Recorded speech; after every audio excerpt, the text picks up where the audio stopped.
को लग रहा है कि ये एस्केलेशन एक बड़ी वॉर में तब्दील होगा, क्योंकि ईरान और इजराइल अभी तक डायरेक्ट एक दूसरे से लड़ाई नहीं लड़ रहे थे।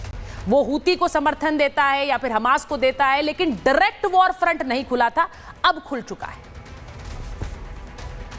बहुत बहुत धन्यवाद ma'am, wonderful to be with you शाम को, and I listen very carefully जो आपने प्रेजेंटेशन दिया, brilliant, outstanding, no wonder you are the best.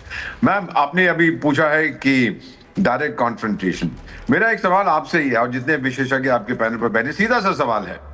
रूस ने अमेरिका को बोला टाइगर सुन, तू तो समुद्र के उस पार बैठा है, मैं इधर बैठा हूं, तो तू नेटो को मेरे द्वार पर क्यों भेज रहा है? मैं ठोकूंगा, जॉर्जिया को ठोका था, अब यूक्रेन को ठोकूंगा, उसने ठोक दिया।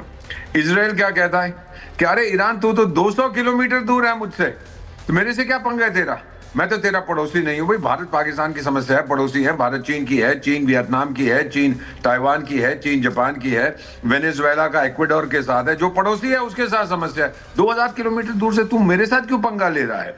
तो उसने पंगा तू ले रहा है मेरे पास, तू मेरा पड़ोसी नहीं है, लेकिन तूने हमास, हिजबुल्लाह, हूती को भेज दिया, तू मेरे पास अब मैं ठोकूंगा उनको, ठोका है। So this is a conflict ma'am, जो मुझे कभी समझ नहीं आया। 2005 में मैं बैठा हुआ हूं इन सूडान, वो एक होता था महमूद अहमदीनेजाद, ईरान का राष्ट्रपति था, आजकल जेल में है। आके वहां डिनर पे कहता है इजराइल को जीने का अधिकार नहीं है। और टाइगर, तेरा दिमाग फिर गया क्या? क्यों नहीं है अधिकार उसको जीने का? आप लोगों को अगर अधिकार है उसको, आप चाहते क्या हो? मैम अर्ली 70s में जब उस एरिया से मैं गुजरता था, तो तेहरान से लोग स्पेशल प्लेन्स में बैठ के टेल अवीव जाते थे, वहां के नाइट क्लब्स में शराब पीने के लिए, नाचने के लिए, जो कुछ करते हैं। फिर उसके बाद ये क्रांति आ गई, सुनते जाइए, रेवोल्यूशनरी 1979। और खुमैनी साहब क्या बोले, अब ईरान में हम रेवोल्यूशन ले आए हैं, अब जितनी गल्फ में ये शहंशाह हैं, मोनार्की, सबको निकाल दो, सब जगह इस्लामिक रेवोल्यूशन। और चाचा तू कौन है? तू कौन है? बेगानी शादी में अब्दुल्ला दीवाना, तू सबका चाचा बना हुआ है यहाँ पर, हम क्यों जाएंगे? तब से ईरान की छवि खराब होती गई। फिर ईरान इराक वॉर हुई, उसके बारे में आप जानते हैं 1980s में। अब सिचुएशन ये है मैम, जितना मर्जी हमारे विशेषज्ञ कहें, ईरान अकेला है, कोई नहीं खड़ा होगा उसके साथ। कौन फौज भेजेगा अपनी मरने के लिए? चीन भेजेगा, रूस भेजेगा? कोई नहीं। बयानबाजी करेंगे यूएन में। नहीं, आप इजराइल के साथ, आप कह रहे हैं कि कोई भेजेगा नहीं, भले ही वो साथ खड़े रहे। आप ये कह रहे हैं कि रूस और चाइना, क्योंकि इस वक्त वो समर्थन में है ईरान के, बट दे विल नॉट, उसका कोई फर्क नहीं पड़ता। हाँ, नहीं पड़ेगा।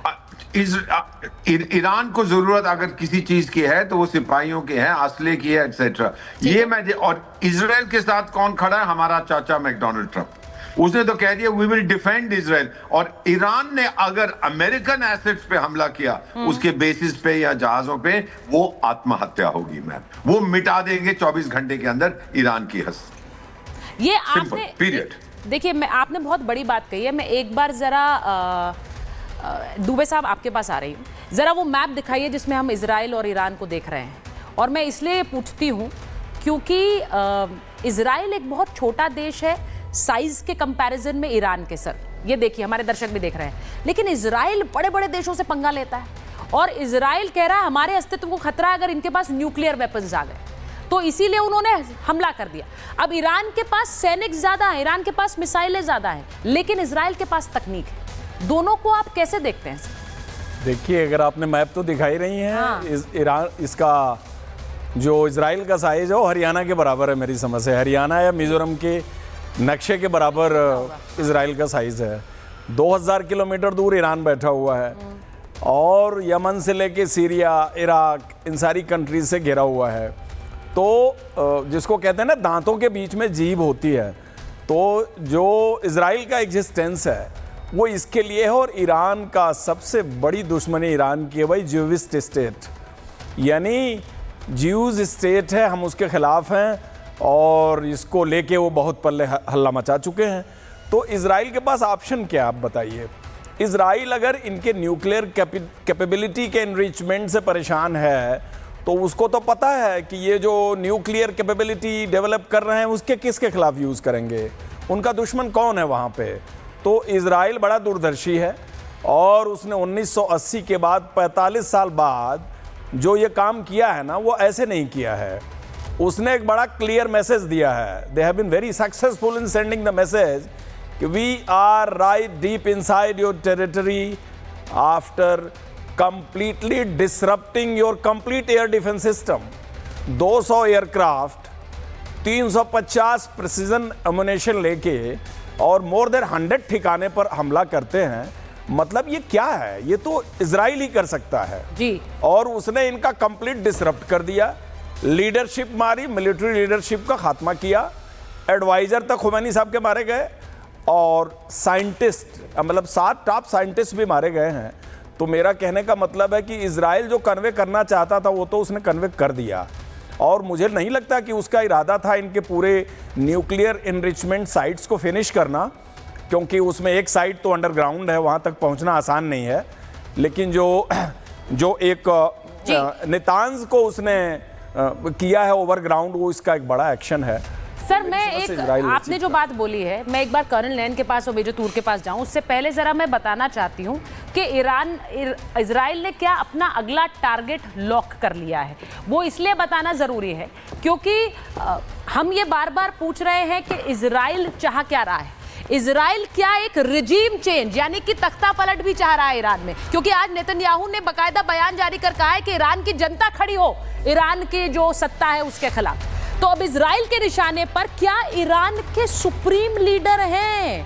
क्या इजराइल ने खमनई के घर के बाहर जो बमबारी की है वो एक संदेश है, एक संकेत है?